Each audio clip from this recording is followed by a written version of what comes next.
to my third edition with dynamic personalities who are future people in the community doing awesome things.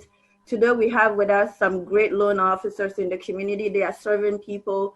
They are making sure people are getting into the right homes with a good financing program and refinancing folks' current loans for them. So I want to welcome Gary Miller, Atul Gupta, and Aaron Simmons. Can you introduce which companies you all work for? Gary. Sure. I am currently with American Financial Network out here in Woodbridge. I've been here for about 4 years we have, and been doing it before that about 10 years with NVR Mortgage and Ryan Holmes. So a total of about 14, 15 years in the industry. Wow. Thank you so much. Aaron. Sure. Aaron Simmons, First Heritage Mortgage out of the Fredericksburg area. Prior to that, I was with George Mason for a 3-year period of time. I've been with First Heritage going on 4 years. And then prior to that, I was with Prosperity Mortgage for 9 years. So about 15 years experience total. And thank you for the opportunity to speak to your great client base as well. This is awesome. I'm glad to see other professionals here as well. Thank you so much. Mr. Gupta.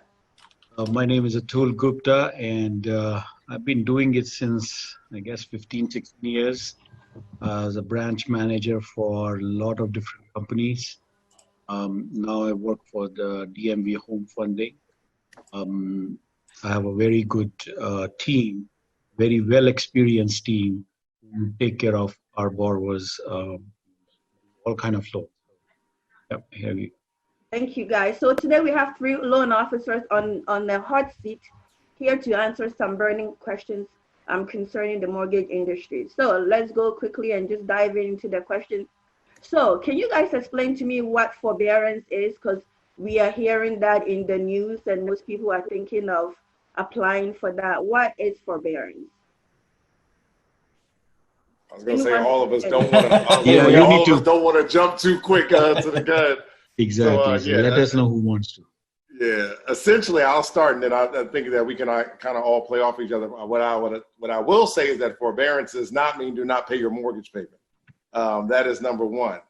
Typically, what happens is that it's a one-time, and for a lot of clients, they have to remember it's a one-time, a little bit of a relief. But typically, what a lot of servicers are going to start to probably do, and you guys can correct me, is either try to modify those loans or maybe even put in some form of deferment to possibly on the back end, or they might be calling that total amount due on the front end. So, for example, if you got a 3-month forbearance for, let's say, a May, June, and July, when that August payment comes around, some servicers, and I know we just had a few guidelines from Fannie Mae and Freddie Mac that have stated, hey, we're not going to call that total amount due, but some servicers might require that full amount for that 3-month relief period of time that you were granted for a portion or all of that to be due. And Gary and Atul, you guys, don't let me talk all the way. You explain a little bit better. You got some more information for the people, because I don't. Yeah.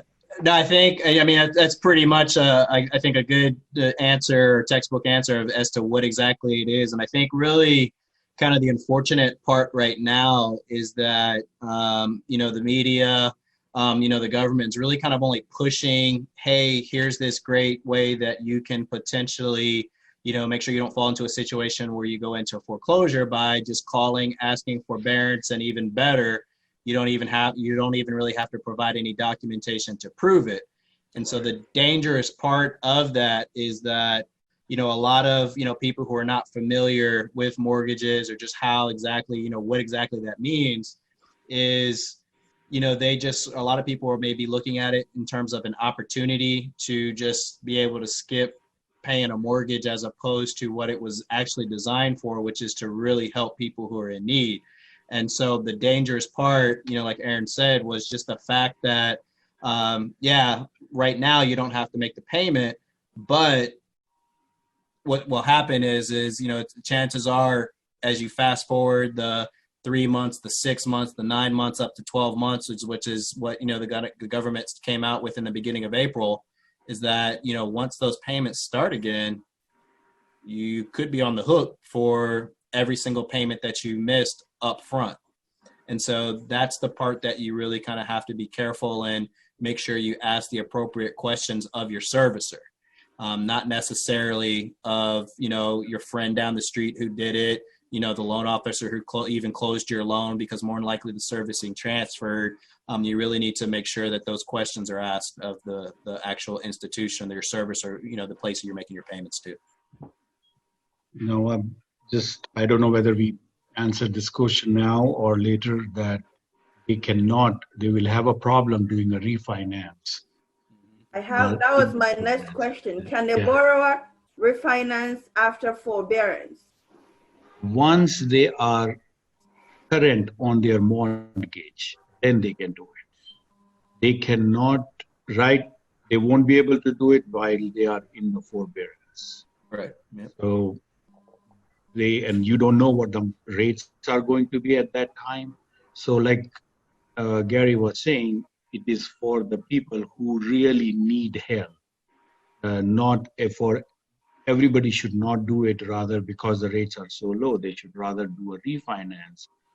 And you get another, 1 or 2 months away from there also. If it is possible to do it, you can rather do that rather than stay away for 3 months and then you have to pay the whole amount and then you cannot do a refinance.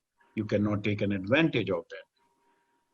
So like I said, you need to talk to the loan officer or talk to somebody who really knows what your requirements are and whether it is good for you or not. Okay. So one additional, I'm sorry, Anita, but one additional thing, and Mr. Gupta, that was great content.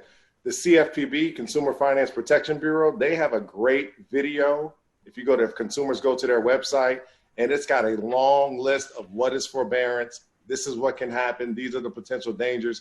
And the reason why I'm mentioning that is that's not coming from Gary or Mr. Gupta or Anita. This is coming from the Consumer Finance Protection Bureau, that consumers need to be specifically aware of. These are some of the things that can happen. So, from a lending standpoint, all of us as lenders are trying to point, our consumers, go to your servicer. As Gary said, that's the number one place, because they're going to be the ones that are going to be making the decisions on what you're going to be doing in the future anyway. Okay, so to recap, what I'm hearing is individuals need to apply for this program if they truly, truly need it. Correct. And they may end up paying it at the back end of the loan, or they can be off on the hook at some point before the end of the loan. Is it what you guys are saying? Clarity. Well, they have to pay no matter what. Yeah, you're going to have to pay. Yeah, and this is 100% my opinion. The unfortunate part is I think that it was good intention, but the people who are pushing out the information don't understand the industry at all, period. And so if you're in a situation where you can't make your payment, so you say, hey, because you lost your job or hours are cut back or whatever, and you turn around and say, I need a forbearance. Yeah, that's fantastic for this month. But if you don't have a job, where are you going to get the money to make the payments later? It's not like you're going to get this magical influx of cash. And so really, if you are in a dire situation, what you need to do is call and ultimately ask for a deferment where the payment is specifically tacked on to the back end. Because all a forbearance is going to do is stop the bleeding today.